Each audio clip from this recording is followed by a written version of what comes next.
1, 2, 3, 4, 5. 5 reasons, 5 things that you can notice before sparring, which are gonna tell you this dude has skills. This guy's gonna give me some hard rounds today.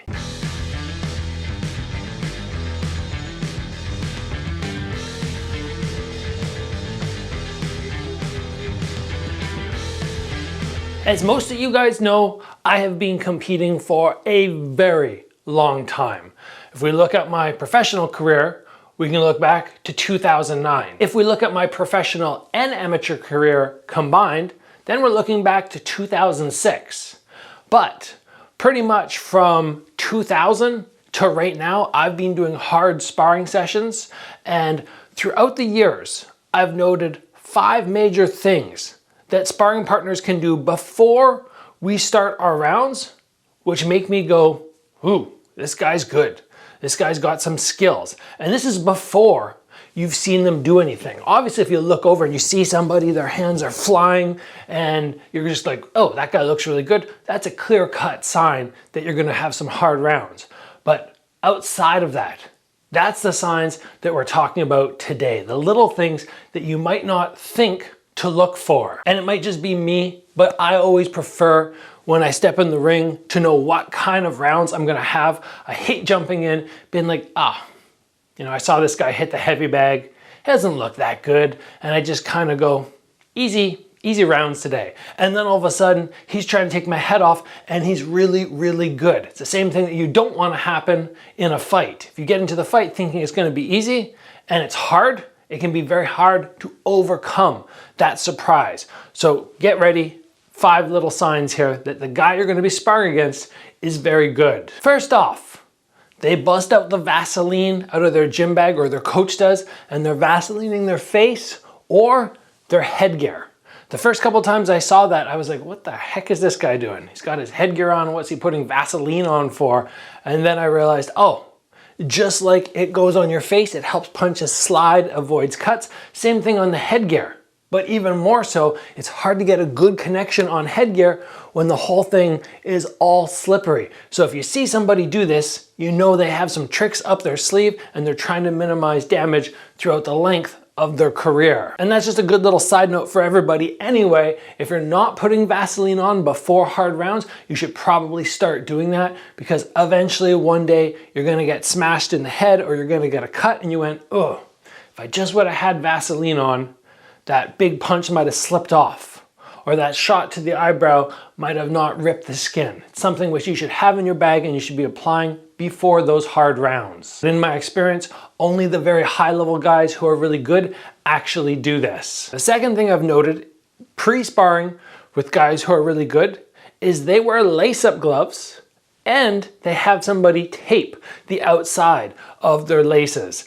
This is a sign that this guy has some real skills. In my experience, lace-up gloves are far safer on the wrist than Velcro. You might disagree with me, but once you strap up those laces, everything's locked. And then you put tape over top, nothing is moving. But most people don't go through this time and this trouble because Velcro is just so much easier. But the really good guys, they're gonna wear those lace-up gloves. Number 1, it protects the wrist.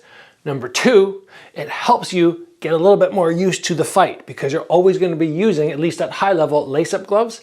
And the more times you put them on, the more familiar it is when you actually have a fight night in those same gloves. The only thing you're going to note is it takes a whole heck of a lot longer to get ready. So if you strap on your Velcro gloves, you're like, okay, I'm ready, let's do this. This guy's over here and he's taking his sweet time getting prepped up. But when they do that, you should be going, ooh, okay.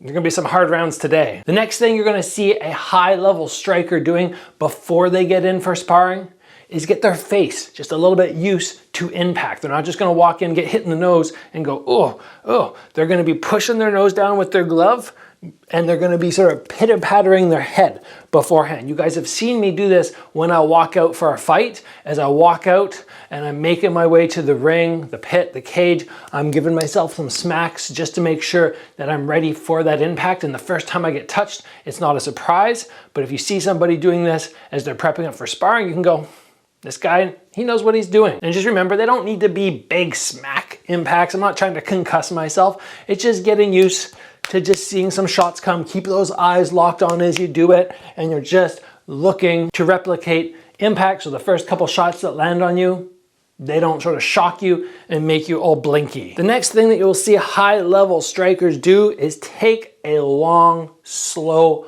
warm-up before sparring.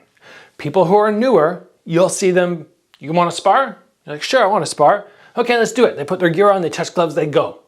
Somebody who knows they're going to go in for hard sparring rounds, they're going to take their time.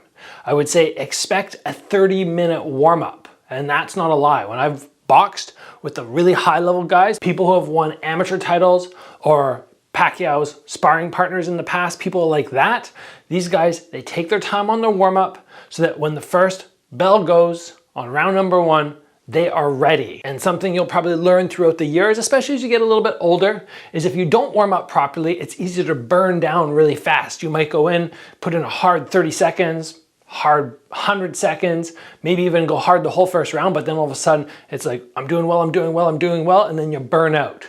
But if you ramp up slowly the same way you will for a fight, slow, slow, slow, half an hour, just sort of making your way up. Okay, heart's open, lungs are ready, set to go. Then when you jump in, you start doing hard stuff, you're good to go. So if somebody takes their time, recognize they're gonna have a lot of gas in the tank and they will not be running off after 2 or 3 rounds because they cannot continue. And the last sign that I've noticed in sparring partners that make them very high level, that they will do before we start rounds, you'll see them doing defensive drills. Many people, they just start, shadow box, they go and do their bag work, they're really loud, they're trying to hit hard, they're doing all that. Yeah, that's great. But you'll see the really good guys, they'll be there and they'll be working just on stuff like this. And I go, oh, this guy's gonna be hard to hit. And most likely if he has those good defensive drills, he's gonna be very slick on his counter shots. So I know when I throw, I need to get my hands right back to my head. I need to make sure that I don't have one hand dropping even a little bit. When you see those defensive drills being busted out during a warm-up, know you're in for some good sparring. And those are the 5 things which I've noticed, which are telltale signs that somebody can actually fight, that they're gonna be a hard sparring partner. And it's just as simple as looking for those little signs. I like doing this because, like I said, I don't wanna get in and be surprised that this guy, oh, he's 50% better or 100% better than what I was expecting. I like to know what I'm getting myself into. So stepping into that ring or on the floor, whatever we're doing, I want to know exactly what I'm getting myself into so I can start getting my brain ready for the intensity of the rounds. So let's call it there, everybody. I hope you enjoyed this episode. I hope you found it helpful, and maybe in the future, it'll just help you prep up for those hard sparring rounds before you have to go, ooh, this guy's actually this good, but I only know that because he just hit me 5 times in a row. We want to recognize these potential skill levels of people before that happens. If you enjoyed the episode, please give it a like. If you haven't already, join the channel, get subscribed. Train hard, guys. I'll see you back here soon for another episode.